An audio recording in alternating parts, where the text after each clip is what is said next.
மறந்தவதான்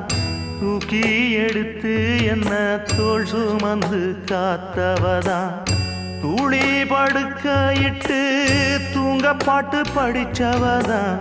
தூசி துரும்பு பட்டா தவதறி துடிச்சவதான் நோய் நொடியில்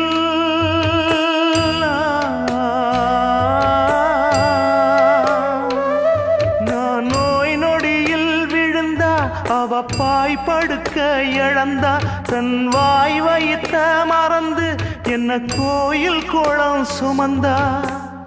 அன்னமே அன்னமே அன்னை சொல் வேதமே சொல்லத்தான் ஒரு வார்த்தை போதலியே ஏன் சொந்தந்தான் தாய விட்டு போகலியே.